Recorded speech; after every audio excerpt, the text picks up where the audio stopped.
What's going on today, guys? Back at it on the GT750. It's been a little bit, so kind of update you on what's been going on. I finally got around to fixing the choke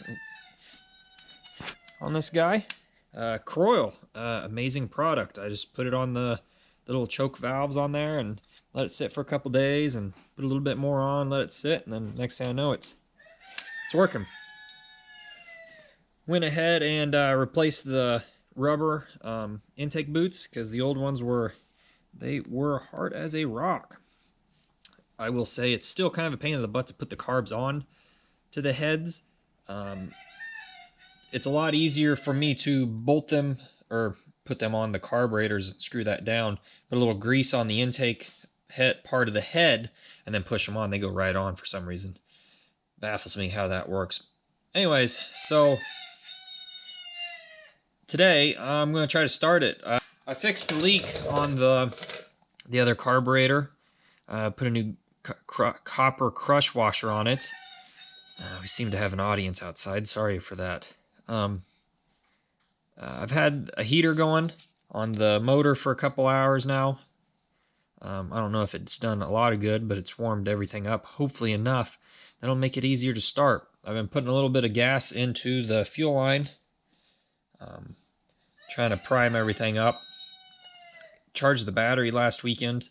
It's 50 degrees out or so, 48, something like that. So we'll see how this works out. It's pretty cold in here because there's a lot of concrete. So I'm going to give it a little bit of a ether, crank it over, and we'll see if she fires today. If not, I'm probably going to have to start messing with the timing again. But let's see what happens, I guess. See if it catches fire. Alright guys, I'm trying it again here. Got fuel on. Got a good battery, hopefully. See if we can get it to go. Ooh. So it does run. Let's give it a go again here.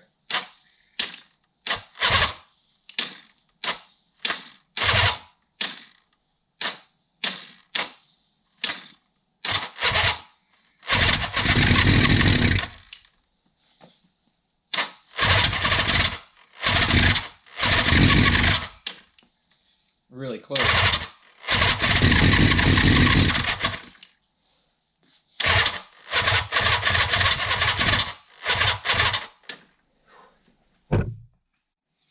We're getting really close. Let's let the starter cool down a little bit.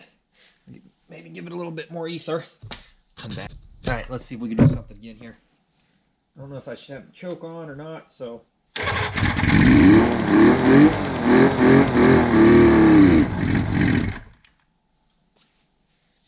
That's probably the extent of my fuel in there. But I don't know if I've said previously, but I think my fuel line, or the oil lines are filling up just from turning it over. You can see it's kind of smoky in here now. Probably not. But let's give it a little bit more gas. We'll give it a go. All right, let's see if we can give this another go real quick.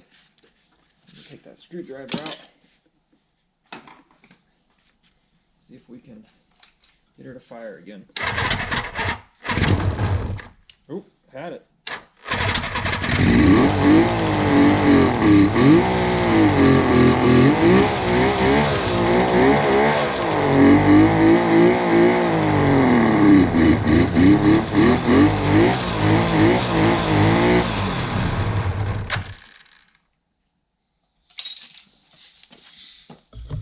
I would say that is a very good sign for this old girl. I'm quite happy. Finally, something's come of it. Or not, it's very smoky. So, next step, I believe, now that I got this set, is, you probably couldn't see it, but I could see the air bubbles being pushed in the lines, so I'm going to have to run it just a hair more to get those bled. Then after that, I think I'm going to put the fuel tank on it so it has a solid fuel supply. We know it runs. I need to add a little bit more antifreeze in there because I know the overflow's empty now. I had topped it off.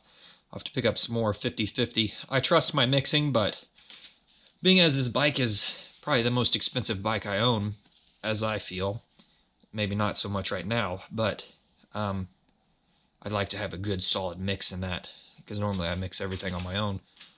It's cheaper that way. And then once we know it's running fairly decent and it can idle by itself, then we'll focus back on making sure the timing is squared up and perfect. Other than that, I count this as a win. All right, thanks for watching, guys.